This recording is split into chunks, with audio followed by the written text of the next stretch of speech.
Alrighty. Evening, everyone. How are we all going? Can everyone hear me all good? See me all good? Everything's all working? All good?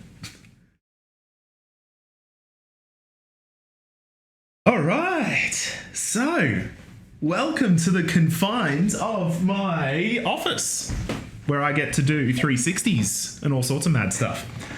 Alright, so guys, the game plan here is obviously we're going to be running through the lecture today.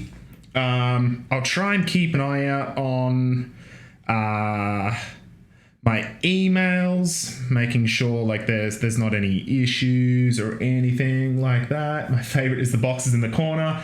Yeah, I still haven't unpacked after a few months, so it's fine.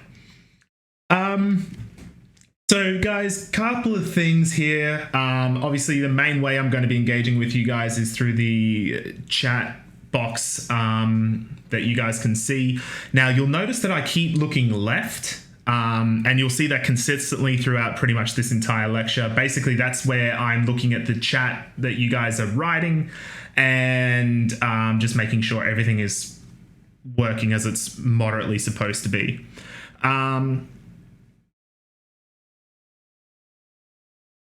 There we go.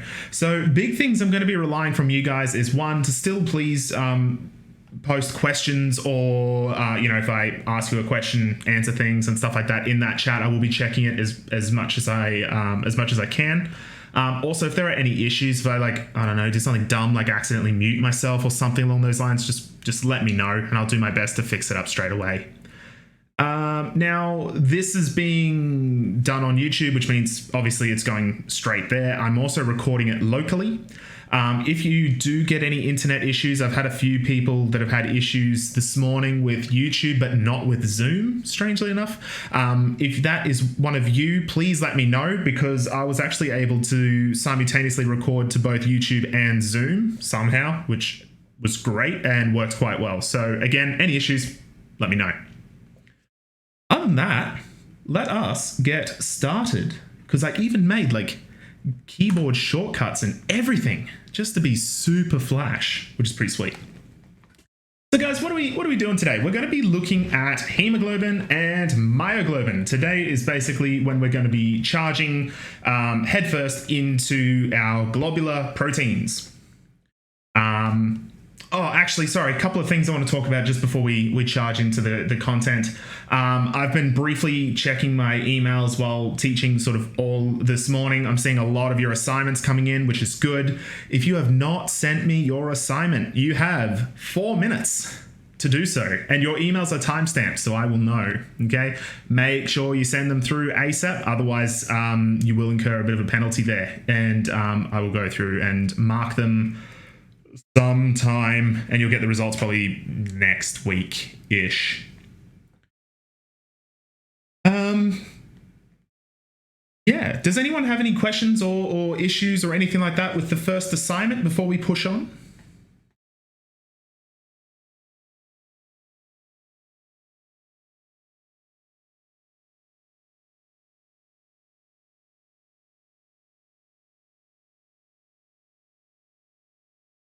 Problems? Cool. All right. So let's just go right into it. So hemoglobin and myoglobin. What are we going to be doing today? This one's going to be a big one. This class is going to be a lot happening, but I personally feel with this one, you guys will be able to sort of pick up the content a little bit easier, because it's probably not as foreign. We are all hopefully familiar with breathing and what that entails, and we'll just be sort of digging into that a little bit further. I was wondering if the quality of the assessment is okay, otherwise I could try again to scan it with my phone. If you think it's not that great, as long as I can read it, should be fine. If you are worried, yeah, maybe scan it again, send it through to me. But yeah, I haven't had a chance to look through it, but I'm sure it's probably fine. Okay, so what are we going through today? What are we doing? We're obviously going to be looking at hemoglobin and myoglobin. We're going to be looking at the binding sites. We're going to be introducing even more terminology, looking at allosteric binding and looking at what that means and how that can result to conformational changes of our protein. We're going to be looking at how the change in that structure results into better oxygen binding and oxygen transport. We're going to be looking at the effect of pH and the effect of oxygen concentration on delivery of oxygen and CO2. So that's called the Bohr effect and the Haldane effect.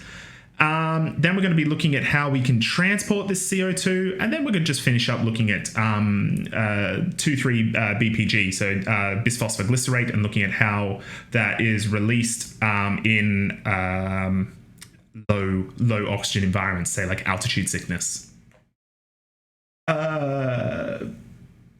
Did you receive my assignment? I'm not sure if I sent it to the correct email. I think I remembered seeing something. Yes, I did. Yeah. I got your assignment, man. It's all good. All right, let's just dive straight into it. So, whoopsies. So first thing here, guys, is looking at our globular proteins. So this is obviously a lot different to our fibrous proteins, which are quite sort of elongated, and they weren't sort of folded on themselves. They were quite simplistic in terms of their structure. Globular proteins, however, entirely different story. Okay, they heaps, twists and turns, and will bend in on themselves, as we're seeing here.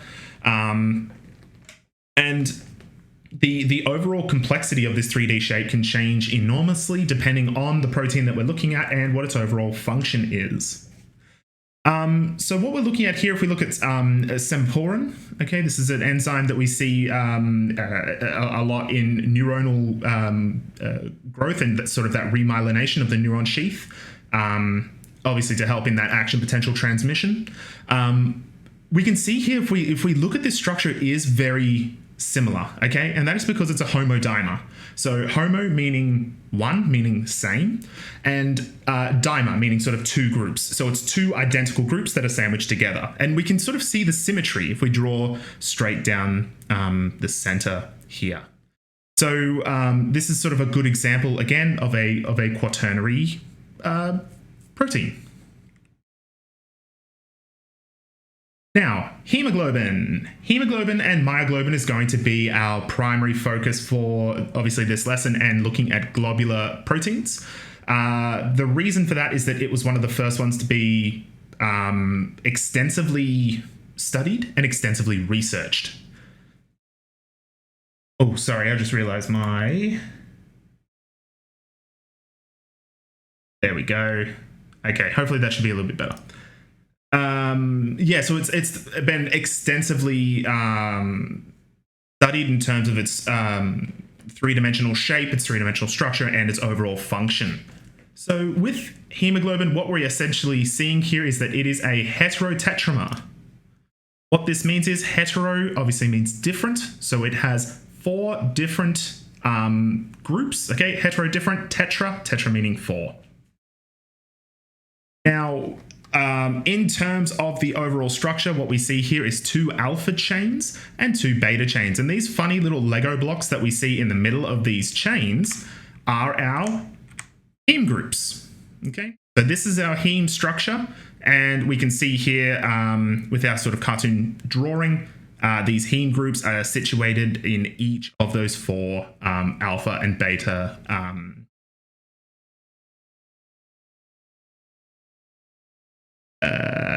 I've already explained all that. Now, I guess before we even get started in talking about looking at like hemoglobin and myoglobin and you know, its structure and what it's doing, the big thing we kind of need to ask ourselves is why? Why do we have it? Why do we need it? You know, a lot of organisms, they don't have it. So what is it that makes humans different? Sorry, I'm just... And the reason for that is if we are, say, a single cellular organism, then we can just diffuse straight to us. We don't actually need a transporter. The problem is, though, we are much bigger than one cell. Okay, we are a massive multicellular organism, and because of that, diffusion just doesn't. We are unable to diffuse that oxygen everywhere because oxygen is really insoluble in water. So essentially, for us to be able to move these oxygen molecules more than simply a couple of millimeters away, then we needed to come up with a different solution. And our solution to that was the use of both hemoglobin and myoglobin. However, again, looking down here, we kind of have another big problem, is that when we look at our proteins, okay, when we look at our amino acids, none of them can reversibly bind to oxygen. And that's the key problem, reversible. And we're going to be talking about that a lot more throughout today's lecture. But looking at how we can take an oxygen, bind it, and then make sure that, one, it has a good affinity to grab onto and hold on to that oxygen, while simultaneously being able to say, look, we're done, let it go, and deliver it, is challenging. This is where we rely upon the help of transition metals. So in this case, iron. However, again, there's another problem. Iron is really reactive. You know, you can't just turn around and grab, a big bit of rusted iron and go, oh, thank you, that's good, I can transport oxygen for a little while now. It doesn't work like that. And the big reason for that is Fe3+. Okay, so the oxidized version is obviously far more reactive, and we can't have that because it will essentially cause damage to our cells. Another thing is, it's all well and good to have Fe2+, but how do we stop it from essentially oxidizing and turning into Fe3+? That is where our heme group comes in, and that's what we see here. Now, guys, you will need to memorize this Nah, I'm just kidding. Nah, you don't need to memorize this one. Don't worry. I'm mean. I'm not that mean. So yeah, you don't have to worry about memorizing that. And even then, the big giveaway that this is a heme group is that there is an iron molecule right. So this is how our body overcomes that complex issue of how we can transport and deliver oxygen around the body, because oxygen, quite inconveniently, has very low saturation for water. We use a transporter such as hemoglobin. Now, we take this heme molecule and we can see it in perspective here. So if we see our 4 chains here, see this clear heme group, and this is where our oxygen binds. Does that make sense so far, everyone?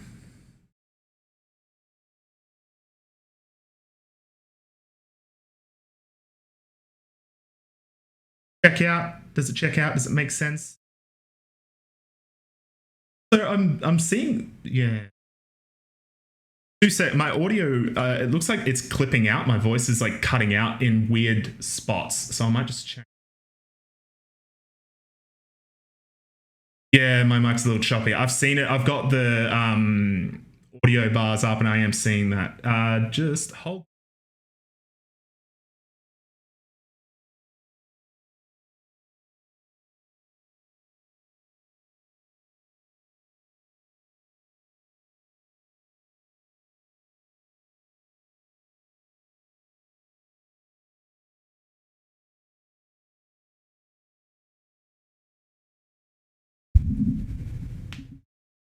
Okay, let's see how is that a little bit better? Is that a bit better?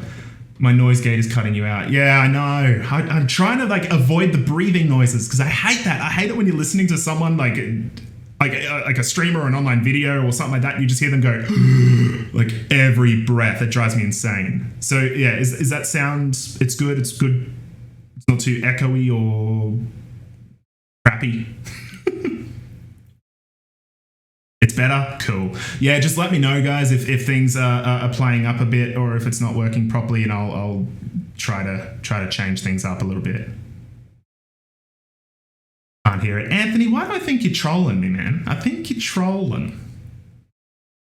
My goodness. My goodness. All right, let's push on. Let's push on.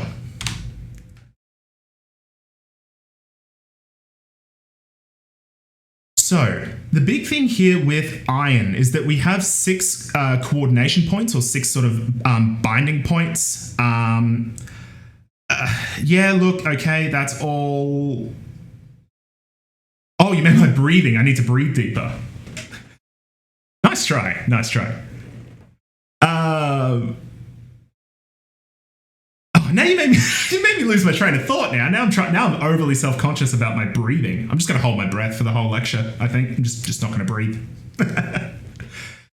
All right, so when we're looking at our heme group here, yes, there are 6 binding sites here that coordinate with the heme group. Do I really care about this? No, I'm super not interested. The big thing I really want you to be aware of is that one molecule of hemoglobin. Now, when I say that, I'm talking this. Hemoglobin, the entire protein, can hold 4 O2 molecules. So that means each heme group can hold 1 oxygen each. Now, what we also see, and this is what it's demonstrating in this image here, which we're going to come back to a little bit later, is that the binding sites and the overall position are changing depending on if oxygen is bound or not. Okay, so that heme group will actually move and change based upon if it is oxygenated or deoxygenated. But let us first talk about myoglobin. The reason for that is myoglobin is a whole lot simpler than hemoglobin. Now, myoglobin still has that heme group that we were talking about with hemoglobin, but the big difference here is that, one, it is a lot simpler. Now, just straight up, just by looking at this, who can tell me what the structure is? Is this a primary, secondary, tertiary, or quaternary structure?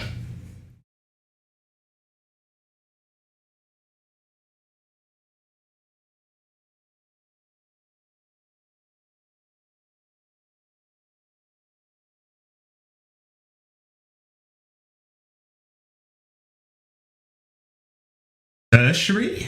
I don't know. Do we think it's tertiary, guys? What are our bets? What are we thinking?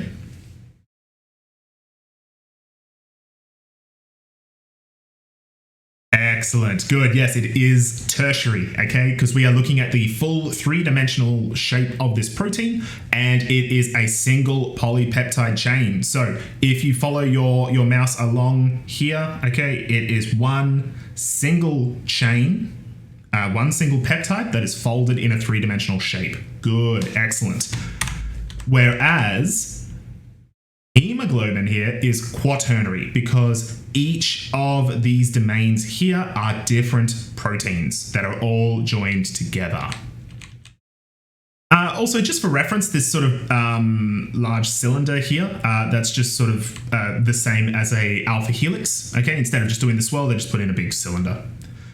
Now, big thing here with myoglobin is we need to be aware of its location. So myoglobin, the hint is in the name, myo, okay? Myo means muscle. So this is a transport protein that is located in the muscle, and it helps to essentially facilitate oxygen diffusion into your muscles.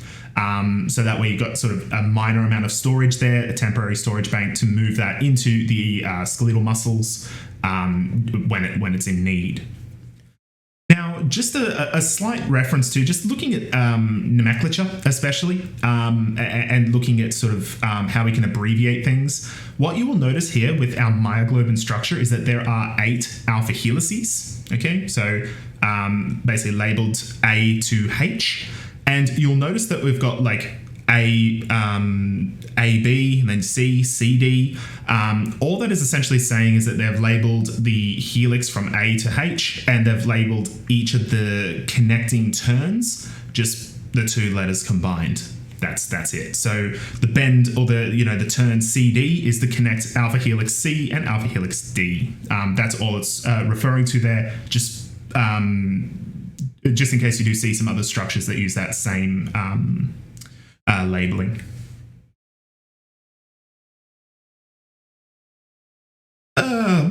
am I saying here? Okay, this is quite interesting in terms of just the same mantra that I repeat constantly to you guys again and again and again and again. Structure equals function, okay?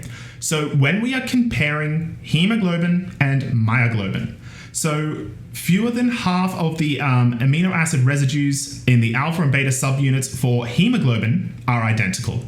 So that means less than half are the exact same. They're completely different between our alpha and our beta chains. However, when we look at the hemoglobin and myoglobin, you know, the overall structure of them. So if we look at one group of our hemoglobin and the entire structure of myoglobin, they look really similar, like really similar, even though they are literally only identical in 27 different positions. So this is just a quick, you know, side-by-side comparison here. So we have myoglobin and the beta subunit, so up the top here, of hemoglobin. Less than half of them are the same. They're only the same amino acid in like 27 different positions. But you can just visually, just by looking at it, you can see the overall shape of that protein is incredibly similar. Now, if we were to take that and say rewind a little bit and go back here, we can see that they look completely different. Not even close, way different. But again, we look back to this protein's function, completely different function. So it makes sense that it would have a completely different structure.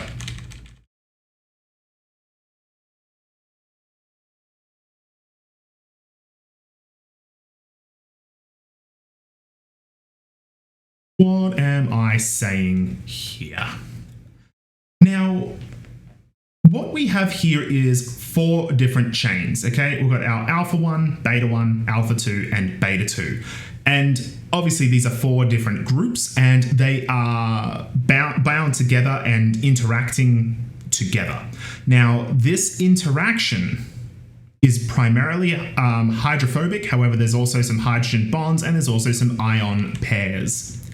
Now, this diagram here looks really confusing. It looks really complicated and really messy. So what we have here is beta 2 and alpha 1, this chain. Now, alpha 1 to alpha 2. But what I want you to just pay attention to here is that we have these separate chains.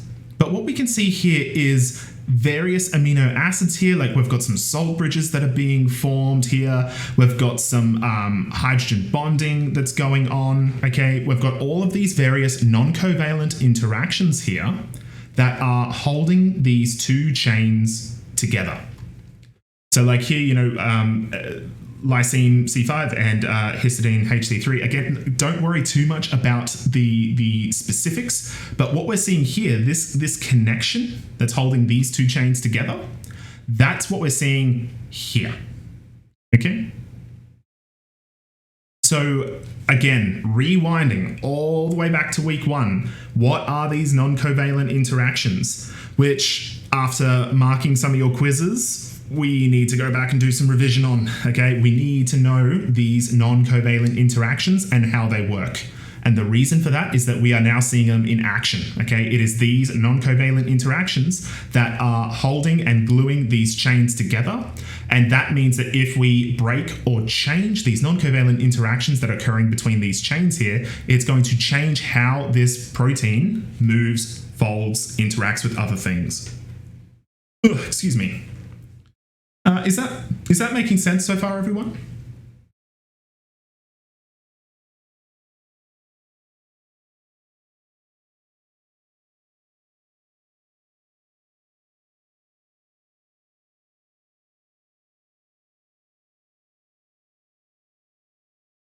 Awesome, awesome. Again, guys, please interrupt me. Please, like, butt in, and if there's something you don't understand or if there's something you want me to reiterate. Oh God, if I had my face in front of here the whole time. I'm sorry, guys. I was circling this that entire time. Ugh. Yeah, sorry guys. During that explanation, yeah, this is what I was referring to. This linkage here. And you can actually like follow and mimic a lot of these attractions here, these electrostatic interactions, over to this diagram. Now, again, do I expect you to memorize these things? Nah, I would not expect you to memorize all of the various amino acids and how they, non-covalently interact with, each of the alpha and beta chains that hold each other together. I'm not interested. Okay, I've got better things for you to learn and focus on. The big takeaway message from this is, again, this is just yet another important and useful role of non-covalent interactions in proteins. And I also want you to just keep in mind how the non-covalent interactions are changing, how they differ from that of fibrous proteins. Okay, fibrous proteins was very much bind to everything, hold everything together, nice and rigid, hoo-ha, yeah, good. Whereas this one is much more intricate and diverse because it's sort of not working as like welding, just welding it together for raw strength. It's kind of like specific glue holding it together in key places to allow it to move and function as intended.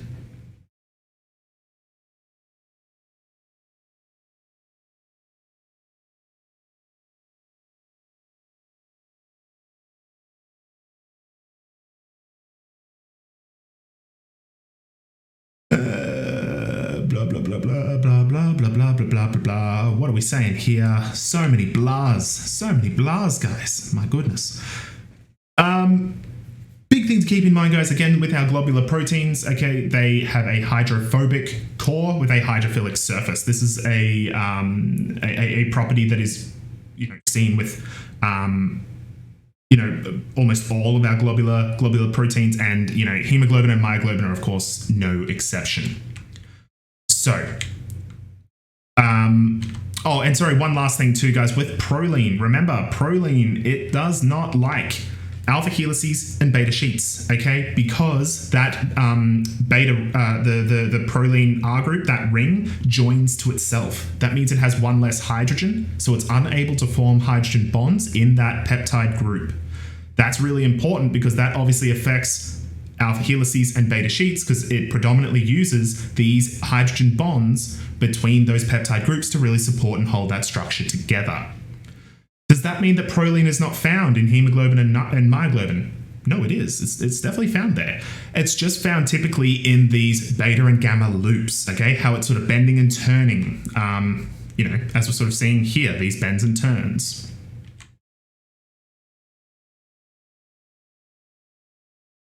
Did I forget anything? Nah, that's good. All right, this one I'm going to go to there. Now, this kind of graph that we are looking at here is something that we are going to be talking about, referring to, and looking at for the next 3 weeks. Now, when we looked at pKa and when we looked at Ka, what that was referring to... Actually, let me do this. What that was referring to was the dissociation constant, okay? So essentially looking at being able to measure when something would dissociate or release from another structure. Now, in our case, when we were looking at with week 1, we were looking at acids and bases. So we were looking at, say, the Ka or pKa of a weak acid. And that was telling us what pH the hydrogen there would leave that molecule. Now, this Ka is a little bit coming back to haunt us, I guess, because what we are seeing is the same thing, but instead of looking at acids or weak acids and looking at that dissociation of hydrogen from that weak acid, instead, we are looking at myoglobin in this example. We'll move on to hemoglobin in a moment. It's a little bit more complicated. And instead of looking at the association or dissociation of hydrogen, we are looking at the association or dissociation of oxygen. So again, myoglobin it's a tertiary structure. It's a monomeric protein. Okay, it's only sort of one group, and it's obviously the same because there's no other groups for it to differ. What we see here is that myoglobin has one binding site. Okay, how many binding sites does hemoglobin have? Who can remind me?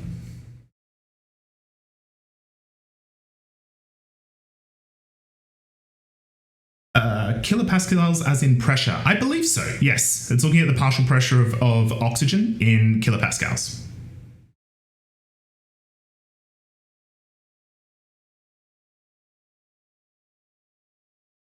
Four, excellent. Yes, there are 4 oxygen binding sites for hemoglobin. Here, 1, 2, 3, 4. Myoglobin only has one. It only has one binding site. So what this means is that when we look at this sort of binding curve for myoglobin, it's pretty much like a switch. It is on or off, yes or no. Okay, does it have oxygen, yay or nay? So the big thing that we see here is this conformational change. Now that's something I'm going to be talking about a whole lot in a moment, because when we are in our T state, that indicates that myoglobin has nothing bound to it. However, when oxygen is bound, it moves into its R state. And what we mean by that is it is changing its conformation. It's changing its overall 3-dimensional shape because oxygen is now bound to it. So a couple of key examples here, if we were to compare our T state and our R state, if we look at leucine, okay, in its R state, you can see leucine is kind of facing upwards now, whereas in the T state, this, this R group is sort of pointing downwards. You can see the proximity of valine and leucine down here are a lot different. Okay, there's a few sort of subtle changes. Again, I'm going to talk about that a little bit more in a moment. What am I doing? Here we go. So that T state and R state that I was mentioning over here, this is incredibly, incredibly important, especially for hemoglobin, because there is a very slight conformational change when we look at myoglobin. It's a much greater conformational change when we look at hemoglobin. And of course, it gets a lot more complicated when we look at hemoglobin. So hemoglobin can exist in 2 major states. Okay, it can exist in its T state or its R state. So T stands for tensed, R stands for relaxed. So T state means that it is deoxygenated. It's deoxyhemoglobin. R state, relaxed, means oxyhemoglobin. Ooh, we need to know that. We absolutely need to know that. No ifs, no buts, no maybes. That will be on at least 2 of your tests. Yeah, not even kidding. Okay, you have to know that. T stands for tensed state, and that is deoxyhemoglobin. R is relaxed, and that is oxyhemoglobin. You will need to know that. Now, the big thing when we are looking at T state and R state is that they are not only different in terms of their 3-dimensional structure, and again, if we change the structure, we change the function. So we are seeing that there is a difference in terms of the structure of our T state and our R state. And this is what I'm essentially explaining here. When oxygen binds to either, okay, so oxygen can bind to either of these, to be very clear. However, it has a favorite, and that is this one. Okay? Oxygen has a much higher binding affinity. Way higher binding affinity for R state than T state. And I really want you to keep that in your mind, because everyone thinks it's the opposite. Everyone thinks it should be the opposite. I will teach you why it's not that way in a moment, but please keep that in mind, because a lot of people get confused by that. Okay? R state is higher for binding affinity than T state. So, we can see here there is a difference in terms of its overall 3-dimensional structure. So here, quite subtle in terms of myoglobin, because it is a lot smaller and a lot more simplistic in terms of its overall 3-dimensional shape. Whereas hemoglobin, way more complicated. There's shit everywhere. There's way more stuff going on. So it makes sense that, there's going to be a much more drastic change. Is everyone following me so far in terms of T state and R state? I will be explaining that a lot more in a moment. I'm going to obviously be recapping on that and taking that to further detail in terms of how it actually works in the human body. But is everyone okay that T tensed means deoxygenated, R relaxed means oxygenated?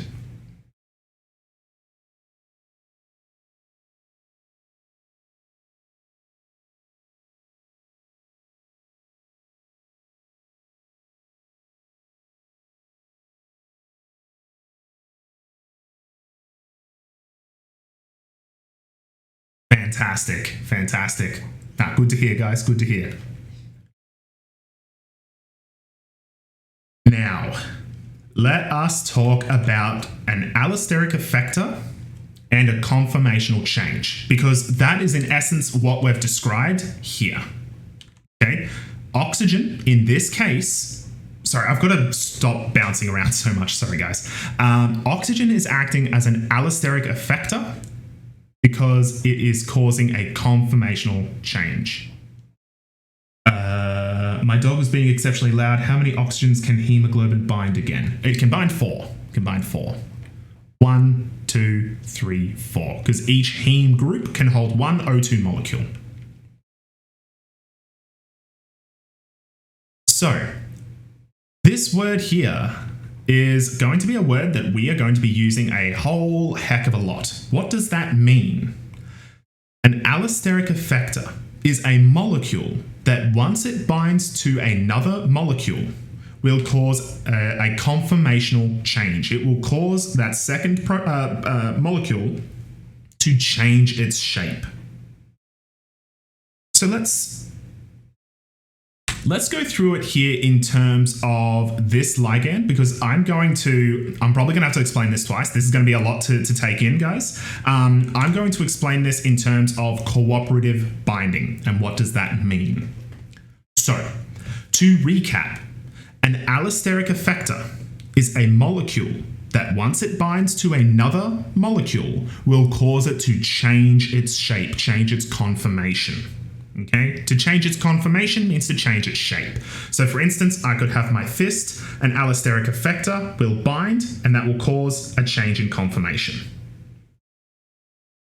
Cooperative binding means it's cooperative. It means it's working together. It means a change in one area will cause a change in another area. Now again, that seems a bit difficult to understand. So let's go through this together looking at this example here. So we have two subunits here. Now, this is obviously oversimplified, but how I want you to picture this is these two subunits here being like these two subunits, okay? Or these two subunits. Obviously, it's just this is really messy and there's crap everywhere, so let's keep it simple and let's look at this nice diagram. So what we can see here is we have a binding site. So this is where our ligand can bind. Who here can remind me, what is a ligand again, without cheating and using Dr. Google? What is a ligand?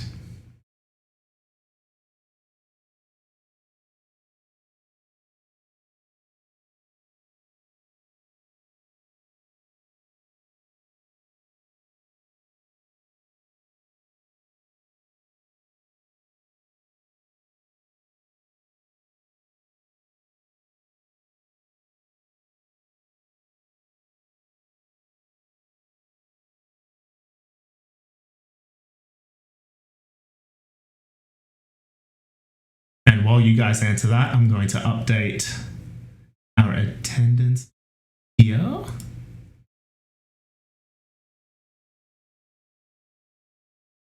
So again, what is a ligand?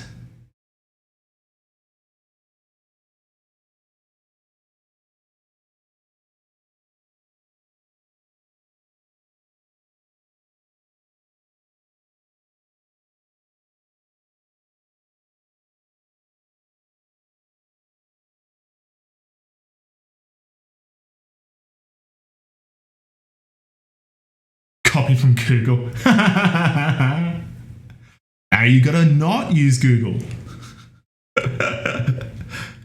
An ion or molecule functional group that binds to a central metal atom to perform a coordination complex.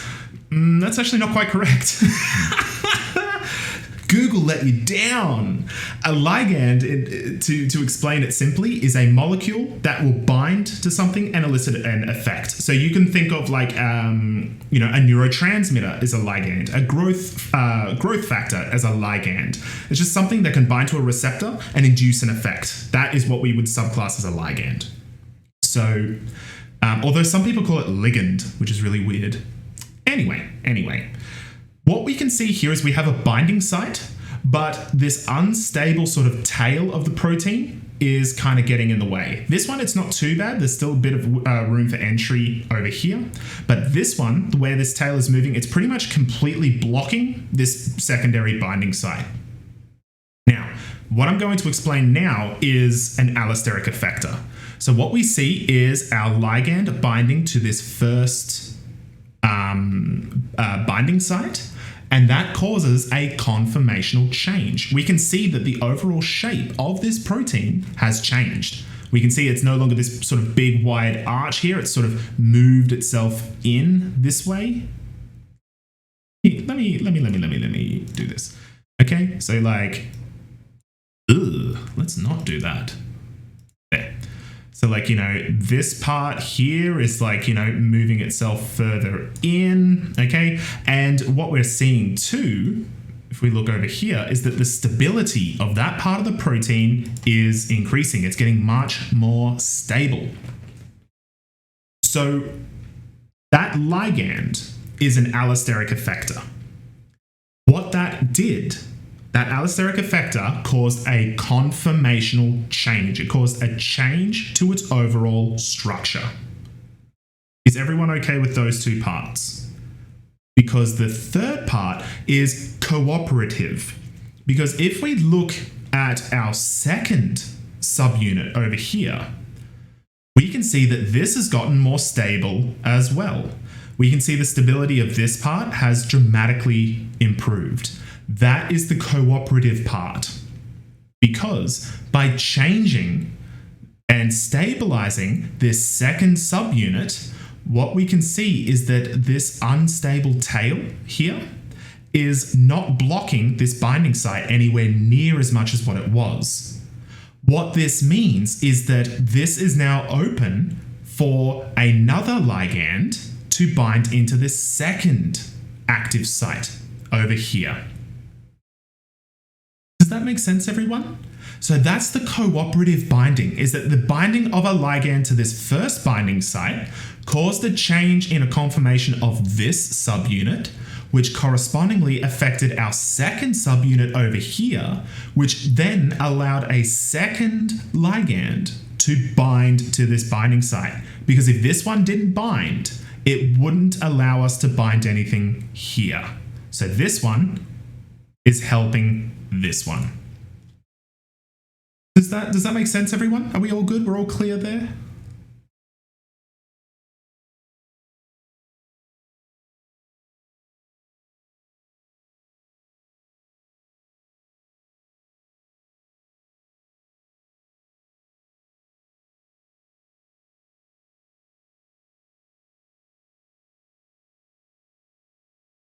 Making sure we're all good. Everyone's keeping up. Everyone's happy.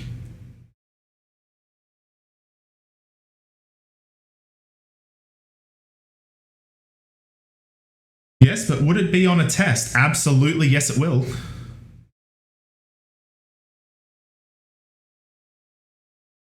So, let's talk about this even more.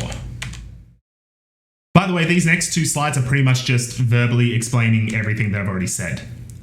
So let us now, what we've just done is that we've looked at cooperative binding, we've looked at allosteric effectors, and we've looked at change to the conformation of a protein. But now what I want to do is talk about it in terms of hemoglobin and myoglobin. But what I'm thinking we should do first is probably have a 5-10 minute break. What do you reckon? So what we'll do is, guys, we'll take 5, okay? Stand up, stretch your legs, grab a cup of coffee, okay? Go pee, do what you need to do. Again, same rules apply to my classes as if you're, there in person versus online. Everyone stand up, stretch your legs, get that blood moving, okay? We're not falling asleep. And we will continue in about 5-10 minutes.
Hello, crew. So, let me do this. There. And oh god, I've got different things. Oh dear. Here. Aha, that's better. How we going, guys? Do we have a Chemistry 1B quiz tomorrow? Who knows? No clue. Wrong subject. No, next week. Very good. All right, guys. So, what have we done so far? What have we looked at? We're focused on just a very broad general introduction to what hemoglobin and myoglobin is in terms of a protein. And we've looked at the various terms. We've looked at what an allosteric effector is. We've looked at what it means by conformational change, and we've looked at cooperative binding. Okay, those are the three things that we've briefly looked at. So, I actually want to go to this screen. What we're going to do now is take all of that, what we've just learned in context here, but look at it quite specifically in hemoglobin and myoglobin, but more specifically hemoglobin. That's the one that I'm going to be spending an overwhelmingly majority of the time on. So everything that we looked at in our previous example over here, imagine the exact same thing happening with hemoglobin, but the big thing is that instead of just a stock standard ligand, what we see is it's oxygen, okay? Now, here's the thing. This is a big problem for hemoglobin. So what's happened is we, as an organism, we are not simple, like, you know, unicellular organisms. We are far too big. Here we go. We are far too big to just rely upon passive diffusion to move oxygen into and around our body. It's just not going to work. So we develop hemoglobin. Cool, we're in the clear, we're good. But the problem with hemoglobin is that, as I said, it's got that reactive iron atom. Okay, so we develop that heme group, okay, that stabilizes it. Excellent, problem solved. But now we have a new problem. Do we want hemoglobin to have a high binding affinity to oxygen or a low binding affinity to oxygen? Does it want a high or a low? Let's move these here. Because both high or low come with their own subset of problems. Big thing here is that, do we want it to have a high binding affinity? Well, sure. High binding affinity would be pretty useful, especially when we look at the lungs, okay? When we're here within the alveolar sac, okay, undergoing gas exchange, okay, when we're breathing in, we're moving oxygen into our blood via external respiration, we're moving CO2 out, cool. That is a high binding affinity. Perfect. However, that has a problem because imagine, say, a hemoglobin being like a courier, okay? Here we go. I'll use this. So here's the box for my new phone. Woo! Right? That got delivered to me by a courier.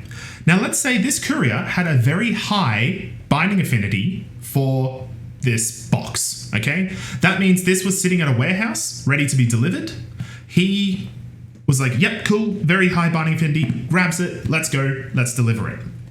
The problem is making him let go, okay? We don't want him to keep holding on to this. So when he delivers it to my front door and goes, hello, yes, Brock, this is your new phone, here you go. And I'm like, cool, thank you. Let it go, okay? Because it's a high binding affinity. He won't want to let it go. Now, okay, so let's look at it from the other perspective. Let's say very low binding affinity. Sure, make it easier to deliver, but then the problem is that how do we make him pick up the parcel to deliver in the first place? This is like your overly complacent and just IDGAF postie, right? They're just like, nah, don't care, I couldn't be bothered delivering that. Nah, just, here's a parcel here, cool, frisbee, whatever, don't care.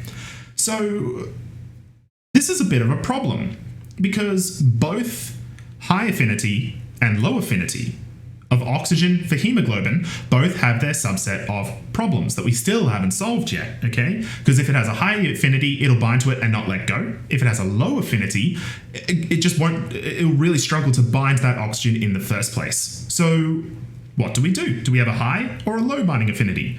The answer, we have both, okay? This is where our T state and our R state come into play. Oops, here we go. So, looking at the PO2 in tissues, does everyone understand, or can someone tell me what PO2 is?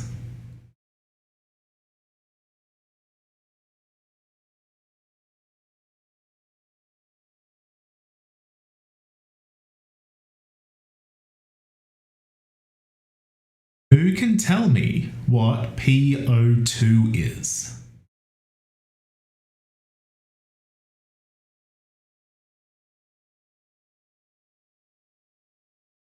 Phosphodiioxide? No. This P isn't an element. Thank you, Nancy. Yes, partial pressure. It is the partial pressure of oxygen. For those of you who are a bit confused or aren't sure what partial pressure is, good. Yes, excellent. Yes, we remind ourselves of Dalton's law, and that is the total pressure of an enclosed system is the summation of all the individual pressures being exerted on that system. What does that mean? Is that if we have the air pressure around me right now, that is the combined partial pressure of oxygen, of nitrogen, of carbon dioxide, of water molecules, because there's some humidity in this area. So when we're seeing PO2, this is the partial pressure of oxygen.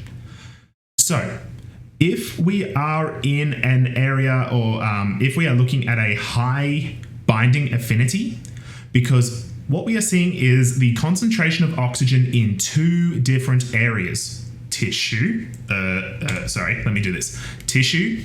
and lungs. So the partial pressure of tissues is going to be quite low, which makes sense because we are consuming that oxygen in our tissues. We're using it for aerobic respiration, okay? We're taking that oxygen, we are combining it with glucose, loosely speaking, and creating ATP.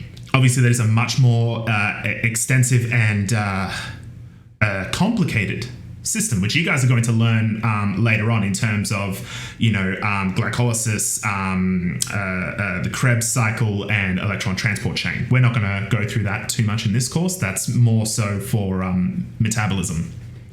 But what we see here is the oxygen levels in tissues is going to be lower than the oxygen levels in our lungs. And again, if that is not the case, go talk to someone, because you're probably in a bad way, because this is literally the purpose of our lungs. Now, if we look at our hemoglobin in a high affinity state, this was the problem with the postie who was too keen. He grabs the parcel and just doesn't let go. So what we're looking at here on our y-axis, which stupidly isn't labeled properly, is that even in our tissues, it's nearly at 100% saturation. So each hemoglobin molecule can hold 4 oxygens, which means even in an environment of very low oxygen saturation, it still has nearly all of its oxygens still bound. That's bad, because that means that hemoglobin is just not doing its job. It's not delivering oxygen to our tissues. Now, again, shoe on the other foot. Let's look at it on the other side. Very low affinity, Sure, it's looking at, 20% saturation, but then when it moves to the lungs, it's barely cracking 50%. Again, that's a problem. It's not doing its job of picking up the parcels for delivery. Whereas if we look at this lovely sigmoidal curve, because it looks like an S, okay, right smack bang in the center, what we see is in our low oxygen environment, our tissues, the binding total saturation there is around 50%. Whereas if we look at our saturation in the lungs, we're pushing close to 100%. Yes, that's what we want. That's our postie that is picking up the parcel and delivering it, okay? This is solving our oxygen delivery conundrum once and for all. Is that making sense, everyone? Yeah, are we all good there?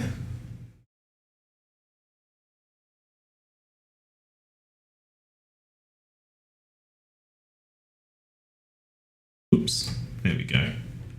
Hopefully we're all good. Again, guys, throw those questions my way. Let me know, okay, if there's something you don't understand, and we'll work our way through it. Nice. Now, here. What I was explaining here in terms of our T state and our R state and the change in terms of that binding affinity. Just do a bit of a rewind. That is what we were talking about. I need to find it now. Basically here. That's the exact same thing that we were discussing here. Now, let's again take that concept and let's build on it and make it a little bit more succinct. I'm going to do this. Here we go. So, what's going to happen is that oxygen has two states, our T state and our R state. Now, remember, oxygen or hemoglobin has a higher binding affinity when it's in its R state. Now, again, you would think it should be the other way round, okay? Everyone thinks, well, hang on, if we've got it in the tissue, when it's running out of oxygen, don't we want it to have more, like be able to grab more oxygen? It's running low. We want it to scoop up more. No, that is not the case, because when our hemoglobin is in an area of low oxygen concentration, typically when we're in the tissues, we don't want it to be scooping up and trying to grab oxygen wherever possible, because that's when it's supposed to be delivering that oxygen. So therefore, T state is when we are in the tissues, okay? That's how I want you to remember it. T for tissues. So hemoglobin in its T state is typically when it is around our tissues. Hemoglobin when it's in its R state is in its lungs, okay? In the lungs, because it's a higher concentration of oxygen there. So let us now look at some of this cooperative binding, but with oxygen to hemoglobin. So let's say that we have, do I have a diagram? Not really, that's okay. Let's say we have hemoglobin in our T state. So T state, that is deoxygenated, okay? It is deoxyhemoglobin. Now, what is happening there is that the binding affinity for oxygen is quite low. Okay, it has a low binding affinity because we are like right down here. So how can we fix this? How do we convert hemoglobin from its T state to its R state? And the answer is oxygen concentration. We need to increase that oxygen concentration. How do we do that? Get those bad boys to the lungs, okay? Breathing in and out, lots of oxygen that is moving in there. Therefore, that is what is going to help transition hemoglobin from its T state to its R state. Now, something I do want to just be quite clear here in terms of my explanation. Your hemoglobins will sort of, very rarely will it drop below sort of 75%. Saturation. For those of you that are healthy and no sort of respiratory conditions or anything like that, you're not traveling to sort of areas of high altitude or anything like that. This is obviously, I'm sort of over dramatizing it a little bit just for the purpose of my explanation. So let's say we have a hemoglobin molecule that has just no oxygens, nothing bound to it. This is when it's going to be in its lowest binding affinity. It's just not interested in binding to oxygen at all. So what does it do? Well, as we increase that concentration of oxygen, just purely by molecular kinetic theory, okay? There's more oxygen floating around. That means there's a greater chance that the oxygen and that heme group, they will combine, they will bind, and, and then that heme group will be oxygenated. What we then see is oxygen acting as an allosteric effector. So allosteric effector means it causes a conformational change. It causes our hemoglobin to change its shape. And by doing so, by getting it to change its shape, it means that the other heme groups are more capable of binding to oxygen. So that means that by having that first oxygen bind to that heme group, okay, any one of the four, doesn't matter, that will then cause a conformational change between those alpha and beta change. It will literally cause them to move. And that will then allow another oxygen molecule to easily, or not easily, but more easily, bind to another heme group, like we saw down here. Okay, the binding of this first one caused a change in conformation, which made it easier for a second one to bind that we saw down here. And then that will bind, cause another conformational change, making it easier for a third one. Okay, and the binding affinity goes up even more, all the way up to fourth one, when our binding affinity is at its highest. Does that make sense, everyone? Because this is what we are seeing here. Okay, we've got our systemic circulation. Okay, we're delivering oxygen, so we're very much in our T state right down here. And then as we go through our venous system, okay, we go through right atria, right ventricle, pulmonary trunk, pulmonary artery, arterioles, then into our pulmonary capillary network in our alveoli. Can I repeat the last part? Can you narrow it down? There's about a 10-second delay maybe on my end, so I'm not quite sure what you mean by the last part. Or do you mean what happens once the first and second oxygen molecules bind to hemoglobin? Is that what you're referring to?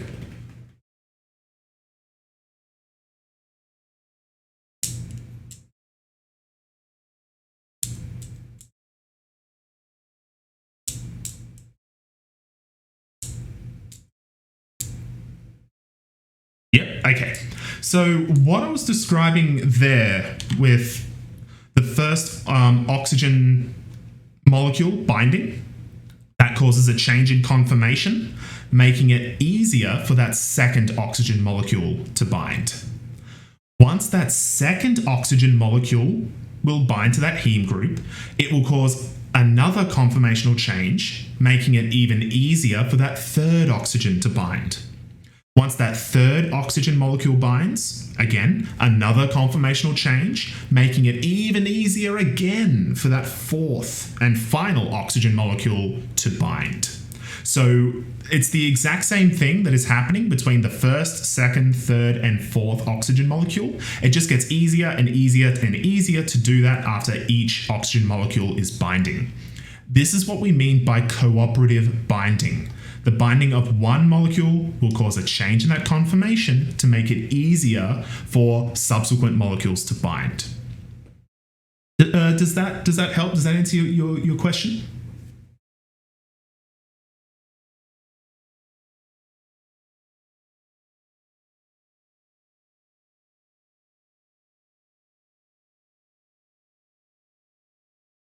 Awesome, no problems. Good stuff. So, where do we see all of this happening? That is happening here. So as I said, in our venous network, so we've delivered a lot of oxygen there. It's moving into the alveoli where our partial pressure of oxygen is a much higher. Okay, moving that oxygen in, it becomes oxygenated. Okay, so our hemoglobin sort of fill up on that oxygen and get ready to deliver it around the body all over again. Do I expect you to memorize these partial pressures? Absolutely not. Please do not. Okay, it's a waste of time. Don't even bother. However, if you have gotten to nearly the end of your first year of study and you don't know that the lungs is an area of high oxygen concentration, we need to go back and do a bit more study.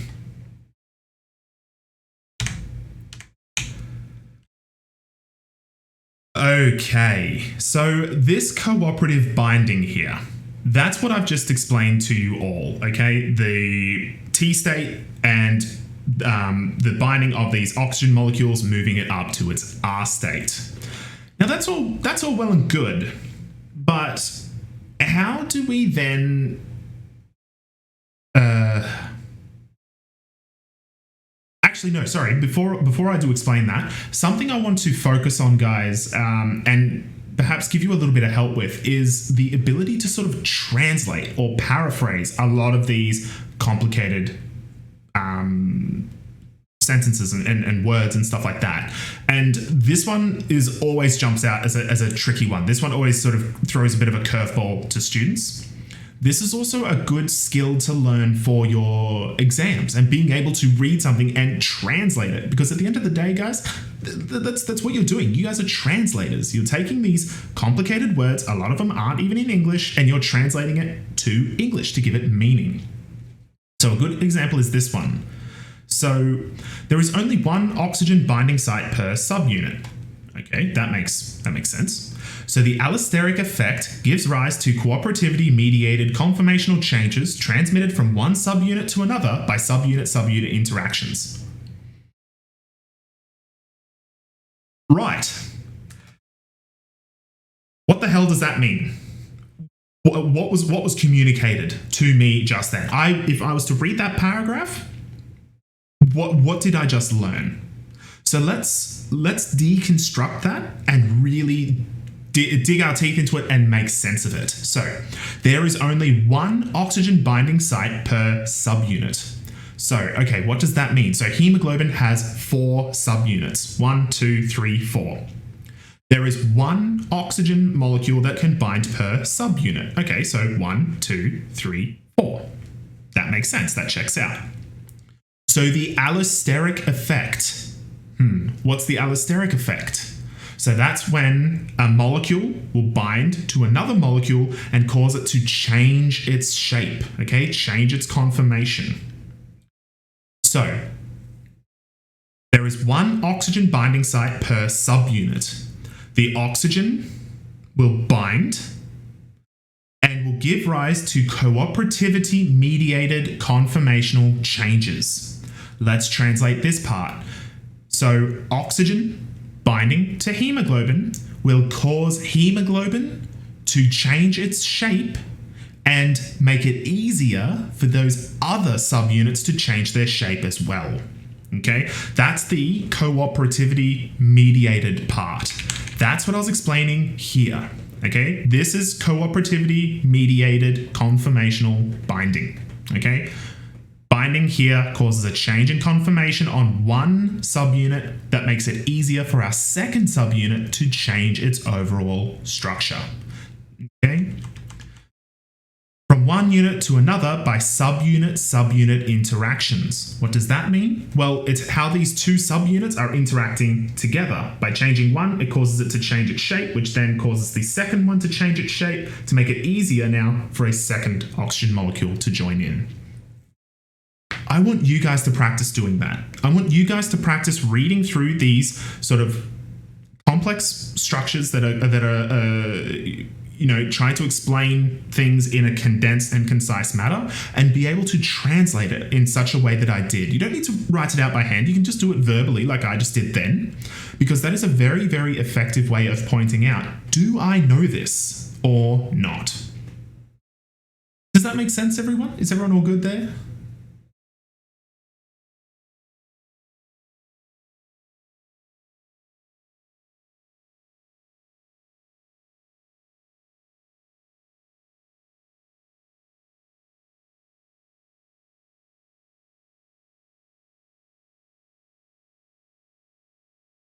Yeah, that makes sense. Awesome. Good stuff.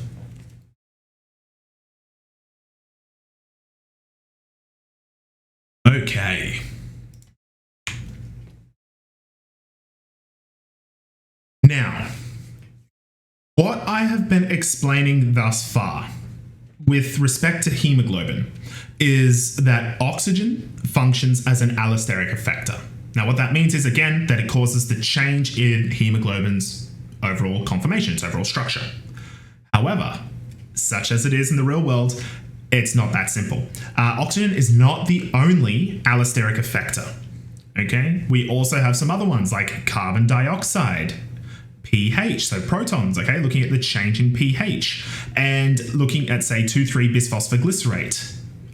these are all allosteric effectors, because what they do is that those molecules will affect and cause hemoglobin to change its overall shape. So, let us talk about the big one, the Bohr effect. This is big. This is important. I need you all 100% to know this. And it can essentially be summarized by this one sentence.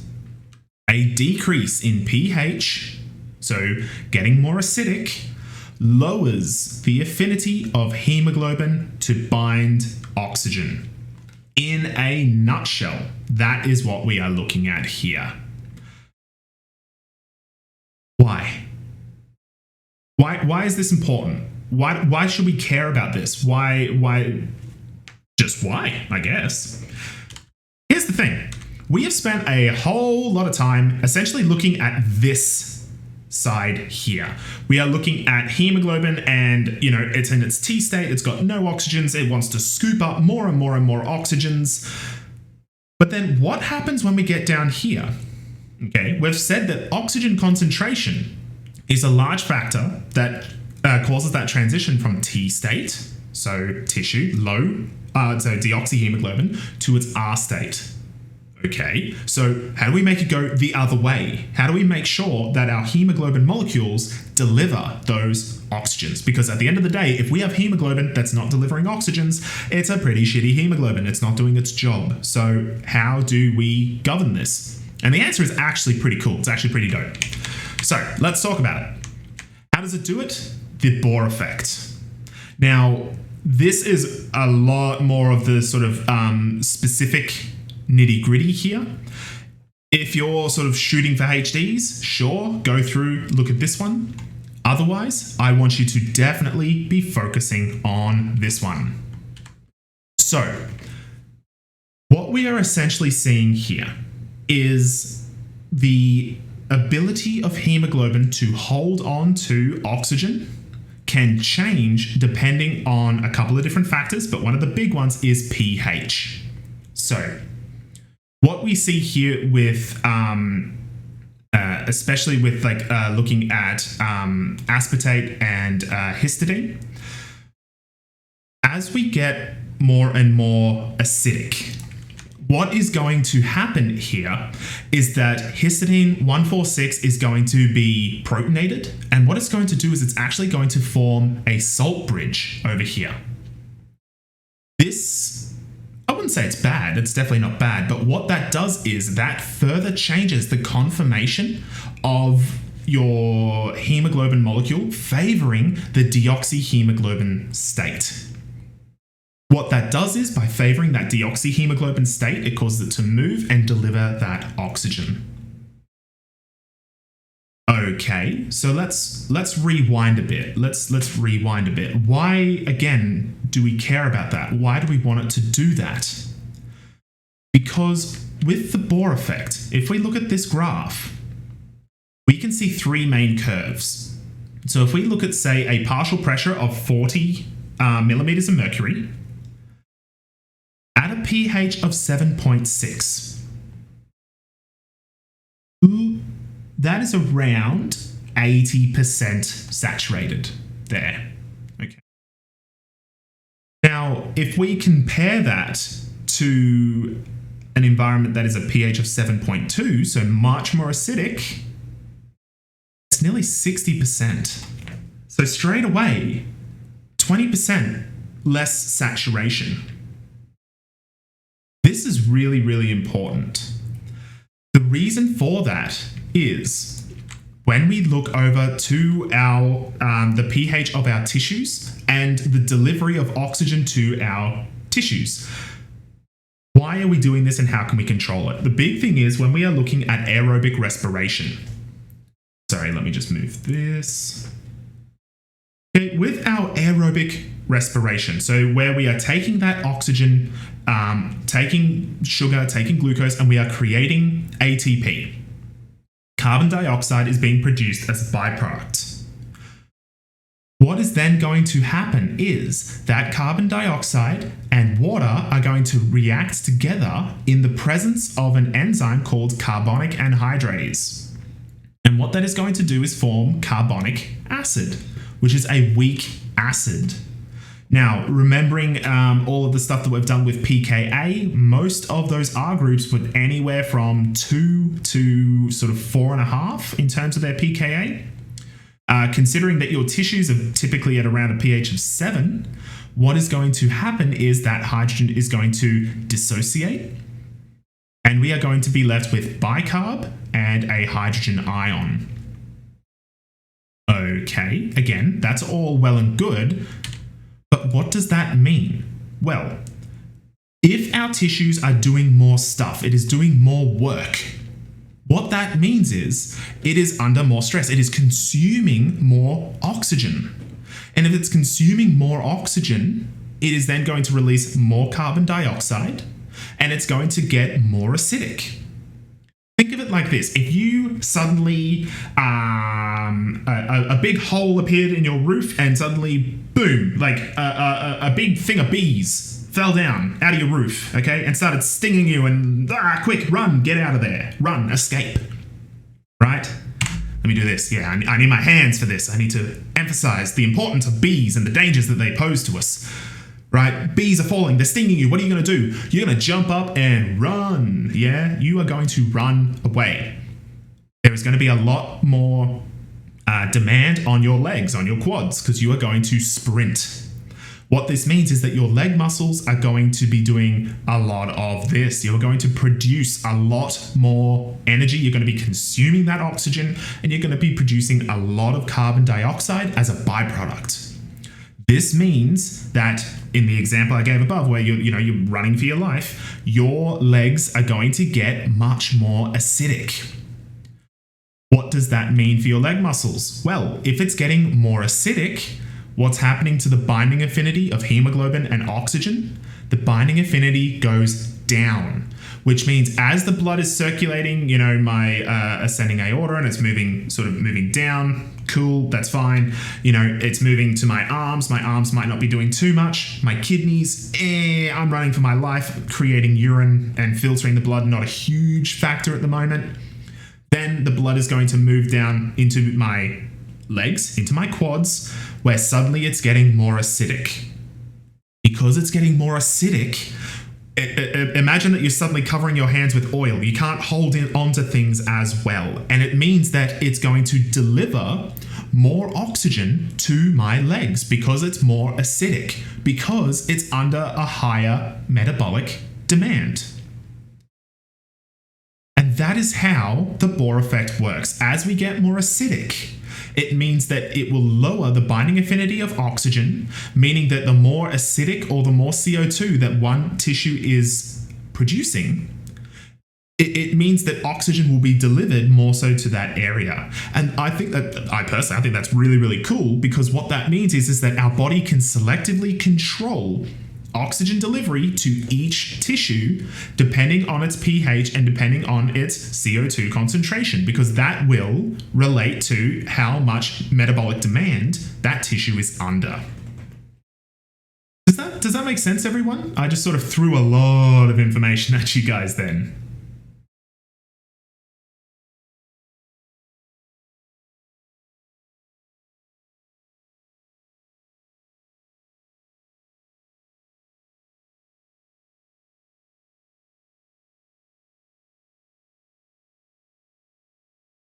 So again, is that making sense, everyone? Because the Bohr effect and how that affects oxygen delivery, super important. Super duper duper important. Fantastic. So now if we have a look a little bit more at the specifics of that, how it's actually able to do it, what we're seeing is as we are getting more and more acidic, what that is doing is it's actually protonating this histidine molecule here. That then allows it to form a salt bridge. Talking is hard. A salt bridge, which favors the deoxyhemoglobin shape. So again, if we go right back to here, okay, it's going to form these salt bridges and it's going to favor this shape. Now again, T state has a lower binding affinity, which means it's going to deliver oxygen.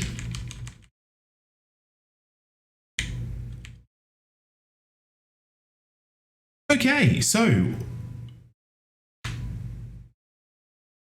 this carbamation, okay, so the ability of taking carbon dioxide and water and converting it into carbonic acid, it then gets deprotonated to convert it into bicarb. What then happens is that this bicarb will then move into our red blood cells. It will move into our erythrocytes and will be transported to the lungs. What then happens is that as hemoglobin is in an area of higher oxygen concentration, it will actually cleave a hydrogen off and cause it to then that bicarbonate to leave and convert back into carbonic acid and then dissociate back out into carbon dioxide and water where we exhale. So, what's the big takeaway here? The big takeaways are, 1, the Bohr effect is a change to the binding affinity of hemoglobin and oxygen based upon pH.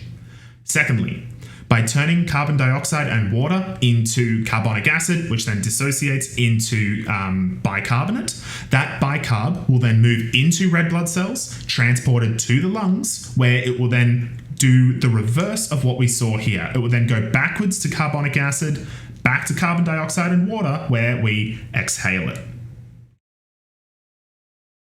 Now, that is not the only means of transport within the lungs, of CO2 that is. Yeah. We have 3. There are 3 main ways in which we transport CO2. The first one is just simple dissolution, just dissolving it straight into the blood. Oxygen is really insoluble in water. It's very difficult to dissolve it in water. However, carbon dioxide is much more soluble. It's like 40 times more soluble than oxygen. And, you know, a perfect example of that is, say, soda stream. Has everyone know what I mean when I refer to a soda stream? Or perhaps better question, is there anyone here who does not know what a soda stream is?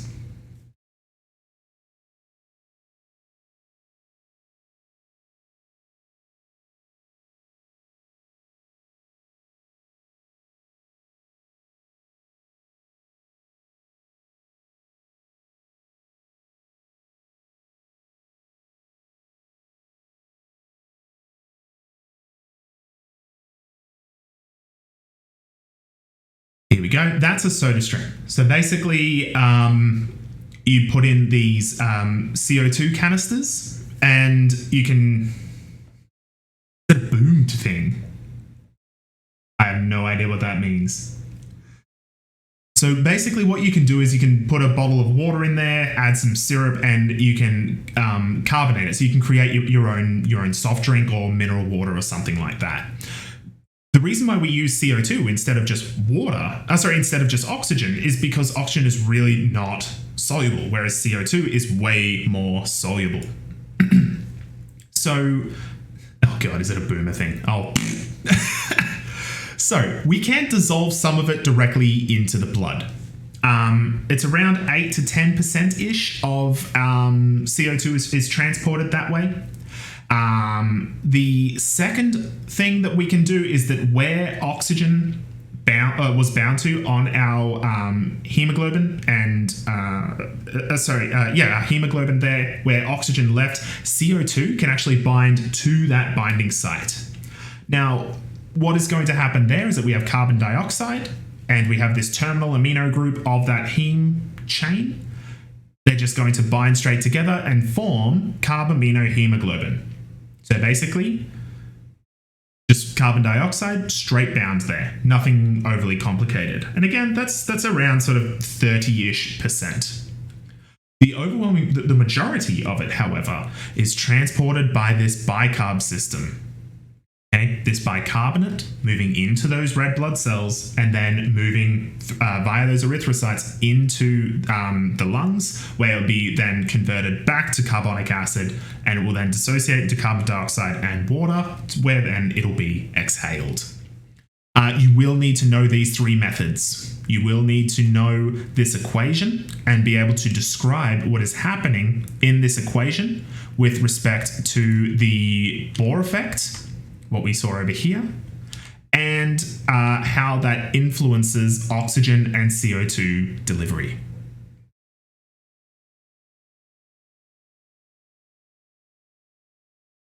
Okay, the last one I'm going to describe now is the Haldane effect. Now, I'm not going to spend too much time on the Haldane effect. And again, the Bohr effect is the one that is much more relevant. Oh, actually, before I do that, guys, how are we feeling? Do we need a quick 5-minute breather to stand up and stretch your legs, or are we good? 1 for yes, I want a break. 2 for no, I'm good to soldier on. I'm good to keep going.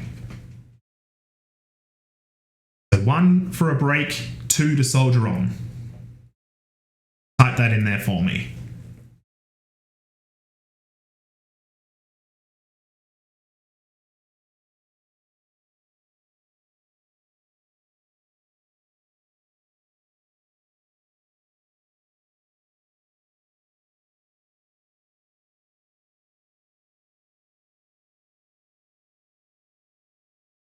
Got some 2s.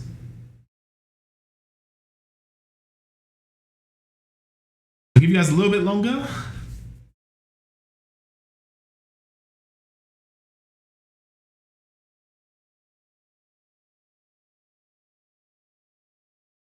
All right, looks like the 2s win. Let us soldier on. So, the Haldane effect. What this is essentially showing us is the relationship of carbon dioxide transport, whereas the Bohr effect focused much more on oxygen transport. So, the Haldane effect describes hemoglobin's ability to carry and transport carbon dioxide and the effect that oxygen will have on CO2 transport. And this is particularly important because what oxygen does is it allows that CO2 to be removed. So, deoxygenated hemoglobin has a higher affinity for CO2 when compared to oxyhemoglobin. And again, this makes sense because 1, oxygen definitely does affect the binding affinity of hemoglobin to carbon dioxide. And 2, that's kind of what we're after. We want to, once we've delivered oxygen, to then pick up CO2 and then move that into the lungs for removal. So, as the arterial PO2 concentration increases, so as we move to the lungs and we're getting more and more oxygen in our lungs, the ability for our blood to store carbon dioxide will go down. And again, not only does this make sense, but we 100% want that to happen. Because once it's moving to the lungs and becoming oxygenated, we want it to kick off and get rid of that CO2 so that it can be exhaled. Otherwise, we wouldn't have a way to get rid of that CO2 that's in our blood.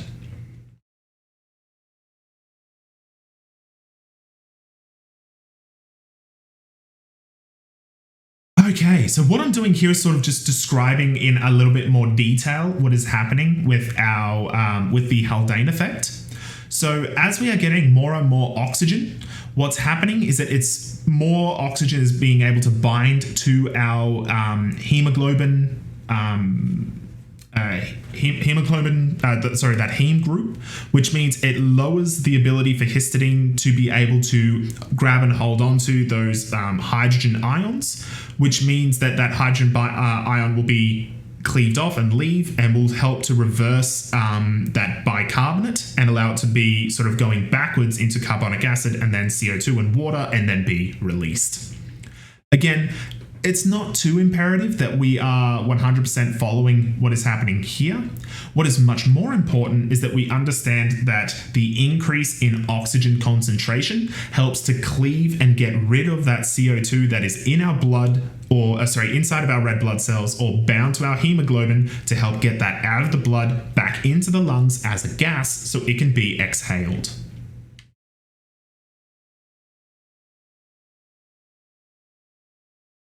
So, a good little summary here for you guys.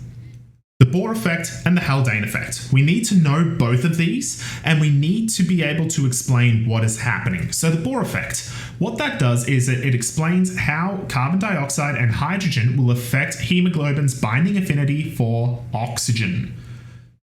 So, CO2 and water will make carbonic acid. This will dissociate to form our bicarbonate and our hydrogen ion. What this will do then is that hydrogen ion will sort of cleave off this oxygen and cause it to leave. And that's what I was sort of describing over here with our histidine R group. So a good way to remember it, Bohr, B, O for oxygen, H for hydrogen, R, it released in the tissues.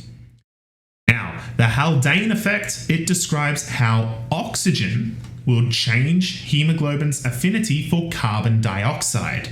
So what we're seeing here is that this hemoglobin here with this hydrogen, we put oxygen in there, it's going to come in, cleave it off, create carbon dioxide, which will be released as a gas, we exhale. So Haldane, H-A-L-D, H, hemoglobins, A, affinity, D, carbon dioxide. I tried. So again, we need to know both of these. If you are struggling, if your brain only has room for one, prioritize the Bohr effect. Okay? Prioritize the Bohr effect first, then learn the Haldane effect. Because if you understand the Bohr effect, it's going to make the Haldane effect a lot easier to understand. Is everyone okay with that so far? Does anyone have any questions or anything like that?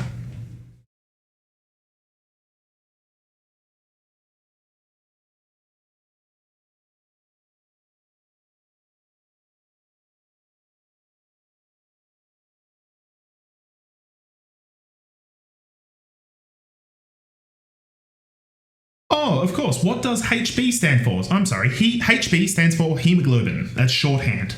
My apologies. I forgot to introduce that.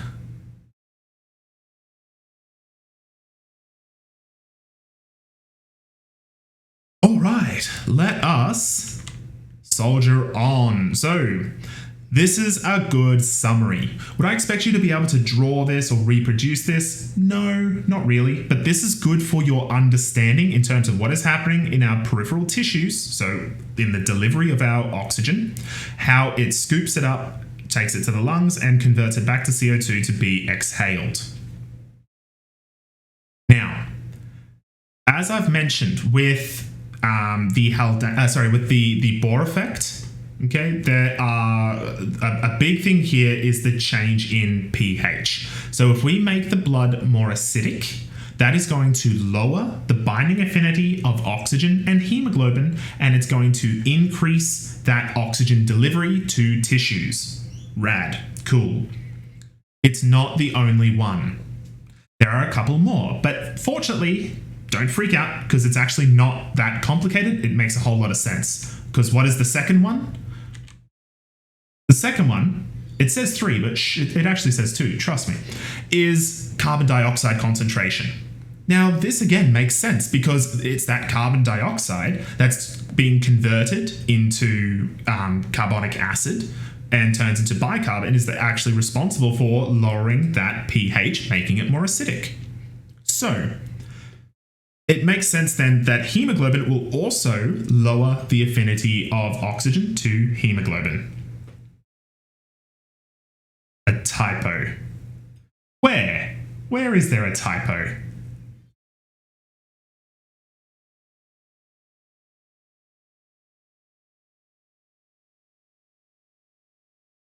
And bicarbonate.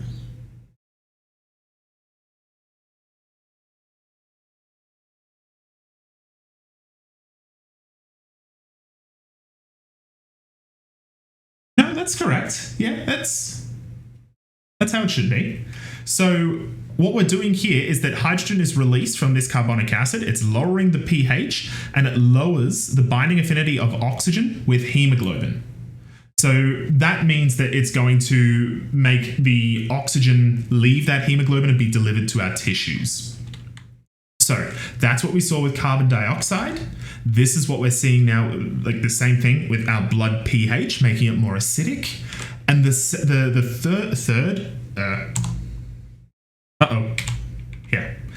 third one I want to talk about is temperature. Now, let's go back to our bee example, right? We've got a hive of bees have fallen on our head. We need to run away. As you are running, not only are you getting your muscles, your leg muscles getting much more acidic, not only are they producing more carbon dioxide because there's more aerobic respiration occurring there and a much greater demand being placed on those muscles. What we are also seeing is because you're, running for your life, because in this analogy, bees kill, there is a lot of friction that is occurring between your skeletal muscle in your legs, which means that you are getting warmer, okay? The temperature in your legs is getting higher. And again, this just further feeds into that loop of increased demand of those tissues are going to then, feed into that increased oxygen delivery. So as your skeletal muscle is getting warmer and warmer and warmer, what that is going to do is further improve oxygen delivery to those muscles, meaning that it can increase performance. This is why it's very important before doing any, strenuous exercise or sporting event that you warm up, you increase the actual temperature of your muscles because it allows a greater oxygen delivery and allows you to perform better. That's not even going into the whole, preventing, muscle damage and strains and all that sort of stuff.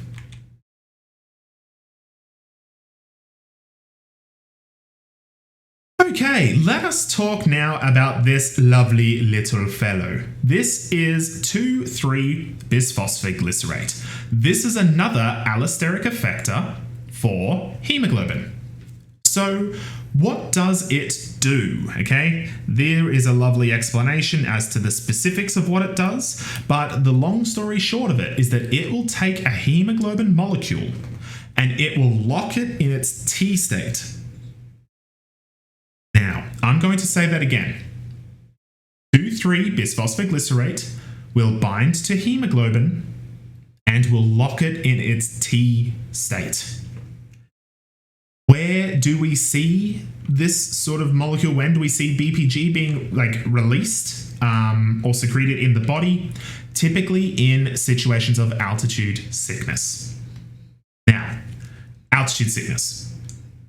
Is altitude sickness preferable? Of course not. Is the release and use of 2,3-bisphosphoglycerate the perfect solution? No, this is very much a temporary fix. But what happens here is that with BPG, by locking hemoglobin in its T state, or sort of limiting how far into the R state that it can go, this means that it is increasing the amount of oxygen delivery to our tissues, because what is happening is that as it's going to the lungs, we're not getting enough oxygen there, because as we move further up in terms of altitude, the air is getting, quote, thinner. Okay, it's thinning out. This means it's then locking, it means it's harder for us to get those oxygen into our hemoglobins for delivery. So what our body will do is that instead of sort of trying to widely fluctuate these T and R states, it's going to lock it into this T state, meaning that it's more easy to release and deliver oxygen to our tissues. Now, obviously, we get altitude sickness from it. And this is a short-term solution to a much larger problem, which is we need more hemoglobin. We need more red blood cells. So we will release BPG as an intermediate until such time as we produce more red blood cells, we produce more hemoglobin to allow a greater delivery of oxygen around the body in, situations where the air is thinner. This is why, if you want to climb Mount Everest or live somewhere that's higher altitude, you need to acclimatize to that. You can't just sort of go straight up to the top. You will get altitude sickness and it can be fatal, okay? So because of that, you need to acclimatize by, allowing yourself to generate more hemoglobin and more red blood cells. This is why a lot of sports professionals will actually train or will sort of lay down in a low oxygen environment, like not completely deoxygenated, that would be stupid, right? But a much lower concentration of air to essentially trick their bodies that they are in a higher altitude and to produce more red blood cells and produce more hemoglobin, so that in sports that are especially high endurance, it means that they have more molecules to transport and deliver oxygen. This is also a lot of things like with blood doping, okay, with EPO. Does anyone know what EPO stands for without Googling it?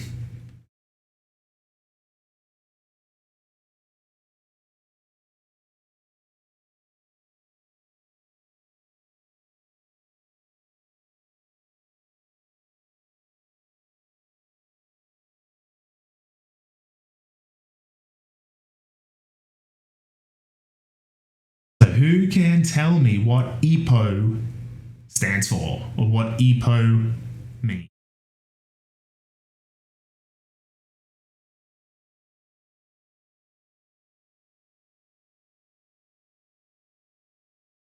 Erythropoietin, excellent. Yes, EPO, erythropoietin. What is that? That is a growth factor to promote the production of red blood cells. So, as we release erythropoietin, which you would do in altitude sickness, you will produce more red blood cells.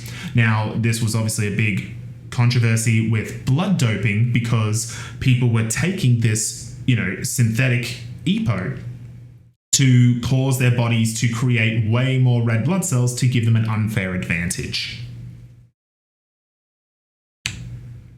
Now, I'm not going to dwell too much on this topic because it can be a little bit sensitive for some people. However, hemoglobin and carbon monoxide. So carbon monoxide is incredibly toxic for humans. Okay, this is the stuff that comes out of a car exhaust or, generated from a fuel or diesel engine. And this is, it can kill you. Now, how does that work? Why does carbon monoxide kill you? Well, we have oxygen that binds to hemoglobin. However, carbon monoxide will bind to hemoglobin. Will bind to hemoglobin really well. Okay, it has a really, really high binding affinity. Now, when one binds to hemoglobin, okay, that's fine. Look, it's not great, but it's not the end of the world. When two bind to hemoglobin, what they will do is that carbon monoxide will actually lock that hemoglobin in its R state. That's really bad.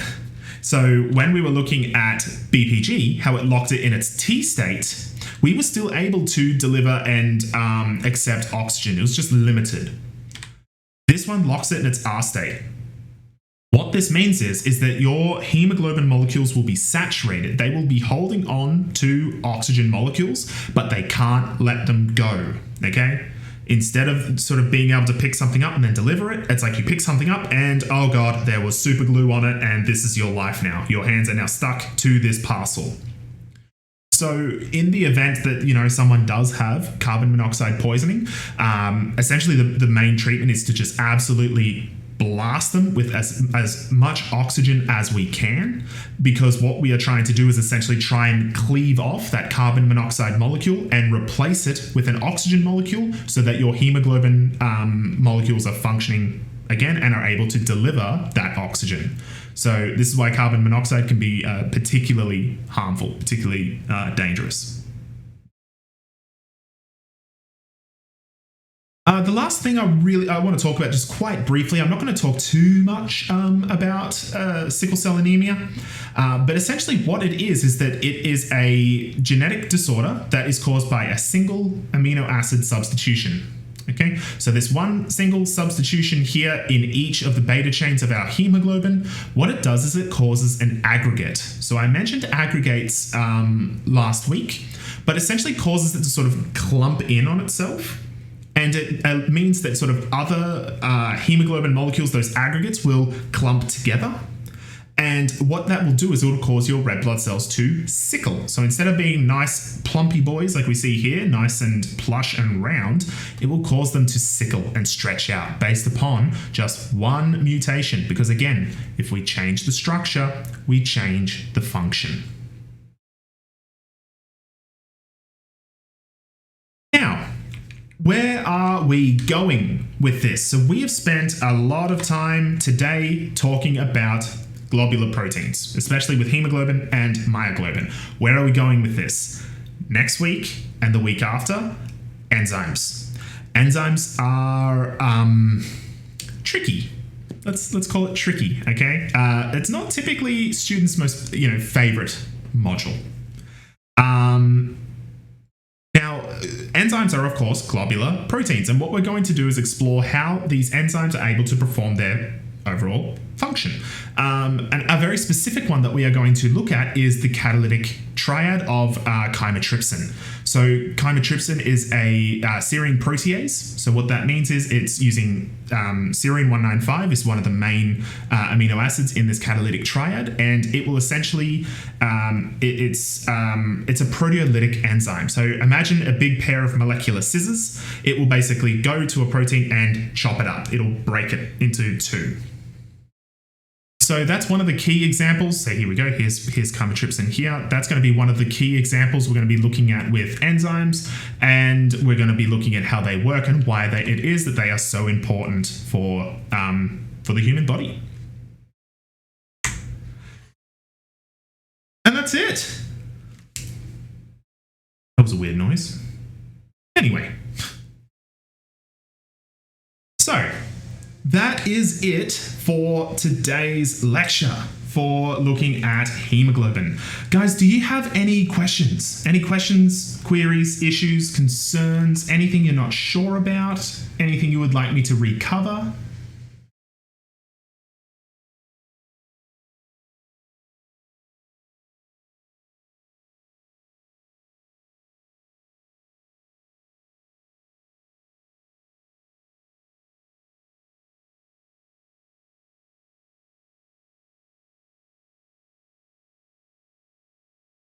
No, everyone's looking pretty happy. That's good. That's good.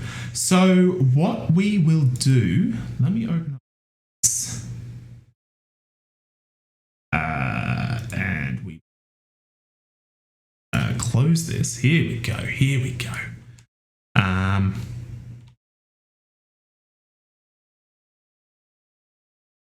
Let me zoom out. Sorry, guys. Bear with me for 2 seconds.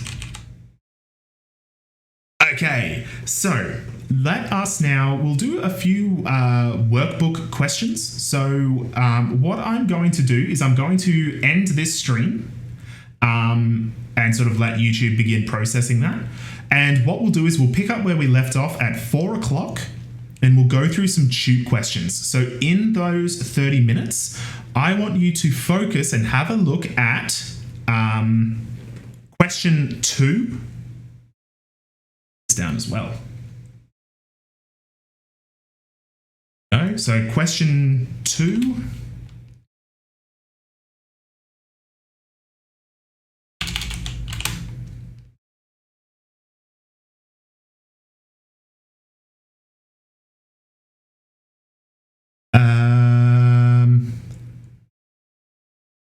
Question 5. Question 7.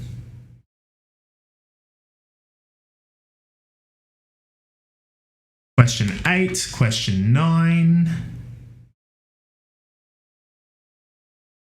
and question 11.